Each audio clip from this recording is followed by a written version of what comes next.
Hello there, men, and welcome to the Masculinism Movement channel, a place for men to be men and talk about masculinity and men's issues. I'm your host, Brian Kroll, and today I'm going to be mansplaining to you about the topic of validation. Specifically, two forms of validation, external and internal, which are named after their sources, meaning validation that either comes from yourself or outside of yourself. It may seem like a binary between good and bad validation, but it's a bit more complicated than that. So let's take a deep dive into the topics of external and internal validation and go over their pros, cons, and other nuances. First, external validation. People in the self-help community often say don't be externally validated, but unfortunately, it's just not that simple, like everything. External validation is a complicated topic, and it does play an important role in our lives. External validation feels very validating and often gives us a quick dopamine hit that makes us feel great about ourselves, at least temporarily. But external validation can only be really validating if you value the person's opinion who you are getting it from more than your own opinion. You cannot get any more validation from someone who you see as your equal as you could give to yourself. And you cannot even get sufficient validation from people who you see as beneath yourself. But when someone who is your superior tells you that you have value, like your boss or someone that is higher in social status or attractiveness, that is when you feel really validated. Getting validation from certain significant people in our lives can be very important to self-esteem, like your parents or other loved ones. Getting their validation or not will make or break someone, and for a good reason. People who have very disapproving parents tend to develop mental health problems due to lack of self-esteem and will often have an inferiority complex and end up needing to seek out external validation wherever they can get it. In that case, since they do not see themselves as valuable, they will seek and get external validation from just about any source, since they see most other people as their superiors. Contrarily, those who have high self-esteem won't seek much validation from others unless those people are very high status, who they really respect and admire, and who they have arranged to get meaningful feedback from, such as a teacher or mentor. In dating, men who see themselves as superior to women won't feel the need for validation from them, whereas men who see women as their superiors will seek validation from them. A man who has had little to no sex will find women's sexual interest and sex with them to be very validating, whereas he who has had an abundant sexual history with women will no longer find sex and sexual interest from women to be validating, at least at some point. Men who find women's sexual interest validating are generally ones who feel insecure about their own sexual marketplace value, or SMV, which they perceive to be lower than most women's, and thus they feel that sexual interest from a woman is quite validating to them, as it effectively raises the perception of their SMV. This is why men do things such as becoming pickup artists, or PUAs, and learning how to court women's favor and get them into bed.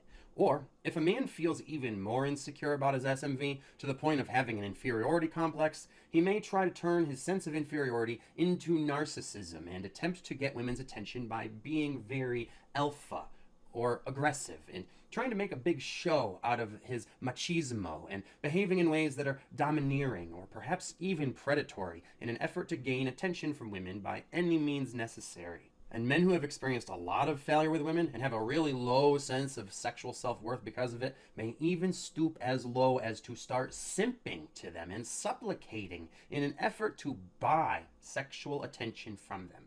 Ugh. These are just a few of the ways that men take on roles meant to gain external validation from women. Whereas men who do not feel insecure about having a potentially low SMV will not feel the need to get validation from women. This happens when one has sufficient sexual experience, because then you either know that your SMV isn't low or that it doesn't even fucking matter anymore. For instance, back when I was a dating coach, I knew that there were going to be fluctuations in my SMV at times, and I simply didn't care what my SMV was. When the concept of SMV was becoming talked about in PUA and guys were attempting to calculate it and game the system in order to elevate it, I simply didn't fucking care because I was too busy playing the game, picking up women, and getting laid. So I really didn't have any time or reason to give a shit about my SMV because I was out to do pickup and play the game regardless. And I knew my dating life was going to have its own fluctuations, and I simply tried to not allow that to affect my sense of self-esteem and how well I played the game. However, eventually I realized that playing the game at all meant that I was trying to court favor and gain external validation from women. And after I had sex with enough of them, I stopped feeling validated by their sexual interest at all, and stopped having any interest in trying to get it from them. This happened because external validation becomes less and less valuable the more that you get it. And also, to begin with, external validation was much less important to me than internal validation, due to the fact that I have a very strong personal reality based in my strong sense of self-identity. But you see, most people in this world have no real sense of identity or personal reality, and thus they will need external validation to a large degree in order to compensate for that and build up their self-esteem and make them feel as though they have some sort of worth in society. This results in identifying with external sources, which can actually mean having no true inner identity at all, and only identifying with external things, or having a sense of identity that is actually false, such as the ones I describe in my video on identity linked below. These types of people who have no identity and are completely reliant on external sources for their sense of self are what we call NPCs, or non-player characters these days. NPC men, and generally all women, tend to have a lack of identity, and whatever sense of identity that they do have is reliant almost entirely upon external sources, and is not what I would call a real identity. Having a sense of identity that comes from others telling you who to be is not a true identity. You are being influenced by people who, because they are not you, are influencing you without having your best interest in mind, and may even be trying to exploit you, or possibly even brainwash you. Even women who think that they know who they are will often need external validation much more than men, simply because the social centers in their brains are more active and are pushing them to seek outside input all the time, which has caused their social conditioning to be much stronger than a man's. So women tend to be far more externally validated than men are. However, in this day and age of social media, many men are being feminized in this way, in that they are being conditioned and programmed to be just like women in this, which can be plainly seen by how many men are acting the same way that women do on social media. So while external validation is at least somewhat necessary for self-esteem and mental health, it is largely problematic and even destructive in this day and age, as I'm sure you could plainly see. But even if the source of external validation that you are seeking isn't an insidious one, but is from someone who is a positive influence and important person in your life, such as a supportive friend or family member, the most essential issue with seeking validation from others is that you will not always get the validation that you are seeking, and that it can also be taken away just as easily as it's given. Even a supportive parent who means well may at times not give their child the validation they need, and can cause a lowering of their self-esteem. Even the best, most supportive and well-meaning people in your life are simply not always going to respond to you exactly the way that you want and need. So when looking for validation from outside of yourself, you simply never know what you're going to get, if you're going to gain it or lose it.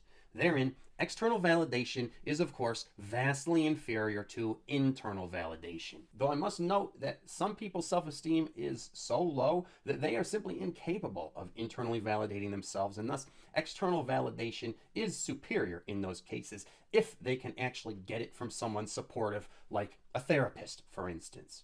But therein, it can also be seen that the need for external validation causes emotional issues, that the need for internal validation simply does not. So, internal validation is always preferable, as long as you can actually provide it to yourself, which you really ought to be able to. Though, of course, it is perfectly all right to seek external reinforcement and to allow external sources of positive reinforcement to reinforce your already established sense of identity and self-esteem, to help you feel better about yourself, provided that you already feel independently good enough and are emotionally self-sufficient enough, but it is not okay to rely upon others to create a whole identity for you in the first place and give you the validation you need in order to feel like yourself. If you're enjoying listening to what I have to say, please like, share, and subscribe. And if you feel I'm adding value to your life, you can also tip me at the PayPal link below in proportion to the amount of value added. Your support will help me be able to continue this work because the oppressive fascists at YouTube are against this kind of content and actively trying to suppress it. So it is only with the help of viewers like you that I'll be able to keep fighting the good fight. So now that we understand the issues with external validation, let's talk about internal validation, which should be your primary source of validation.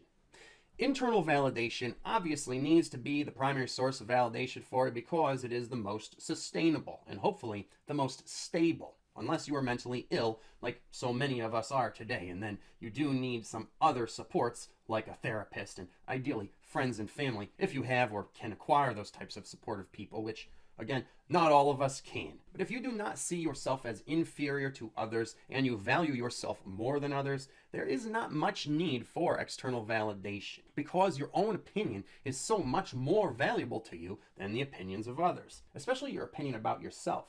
Since you do not see most people as your superiors, they are simply not capable of giving you any more validation than you can give yourself. Nor should they be capable of taking away validation that you've given yourself. Internal validation is more reliable than external validation as long as you're capable of validating yourself and actually feeling it. When you value yourself and your opinions, this gives you the power to validate yourself, which gives you the feeling of more internal value, which is a positive feedback loop opposite of the vicious circle that can be created by needing external validation too much and not getting enough of it. The only way that internal validation can be problematic is when it comes from an inferiority complex that you turn into a superiority complex, which is basically how narcissism happens. In these cases, a person's sense of internal validation will be delusionally high, causing them to think that they have a much more worth than they actually do, and to value their own opinions even more than others who are more successful than them and high status than they are in society. These kinds of inner worth delusions are what causes entry-level employees to think that they know more than their bosses in spite of their lack of experience and poor performance and their boss's comparative success. It's what causes average women to claim that they are 10s and that they deserve to be supplicated to by the top tier men in the sexual marketplace who are the most attractive, wealthiest, high status men in the whole entire civilized world, and who these women claim owe them somehow everything, in spite of the woman bringing nothing to the table herself and having nothing to show for this delusional sense of self-worth. Having narcissistically high internal validation and no external validation to back it up causes people to act with a ridiculous sense of entitlement that makes a fool out of themselves when the public shines a light on it. So obviously this isn't something anyone should strive for. But narcissism aside, being internally validated is a very important thing for your sense of self, your self-worth, and your mental health and stability. So the easiest way to practice building your sense of internal validation is through affirmations, such as repeating phrases to yourself like, I feel confident, I am smart, I am strong, I am capable, I can do this, etc. However, I must add that attempting to internally validate yourself will be generally futile if you haven't first built a solid sense of self-identity to be validated. Otherwise, what is it that you're validating? A lack of real identity is a huge problem with many people who try to internally validate themselves but then have no way to because they don't even know who they are in the first place. And this is how attempting to internally validate yourself turns into narcissism. For when you try to validate a non-existent identity, a narcissistic personality is what gets created instead. So, before you begin practicing internal validation, I highly recommend that you make sure this is avoided, lest you end up looking like one of those stupid bitches on the Whatever or the Fresh and Fit podcast, talking about how she's a queen or a goddess and a perfect 10, and she is the table, and men need to have everything in the world to offer her in order to be eligible, when with a little bit of questioning, her whole entire premise and sense of self is shown to be predicated on nothing but bullshit. So don't be like one of these basic bitches who's dressed herself up using narcissism and trying to wear a mask and convince everyone that she's a princess, when in actuality, it's plain to see that she's really just a low-class, trashy, degenerate fucking whore. Be a man. Build a real, solid core identity, and then and only then, you will be able to internally validate yourself effectively and have the sense of self-esteem that you need to succeed. That concludes this video. Thanks for listening. I hope I mansplained that good enough for you. If you like what you heard, please click the like button. And if you feel you gained some value from this video and would like to give some back, please do so with the PayPal link below, because your support helps fund me doing this work and fight the good fight for men like you. If you are ready to take the red pill and wake up from the matrix and the matriarchy controlling it and learn everything you need to know about female on male sexism, get your copy of my newly released book called Misandry Exposed. On sale now for a special sale price that won't last long, so check it out by clicking the link below. And otherwise, you can stay tuned for my next video coming out tomorrow, which will be on fake friends. And until then, take care of yourselves, men, because no woman out there is going to.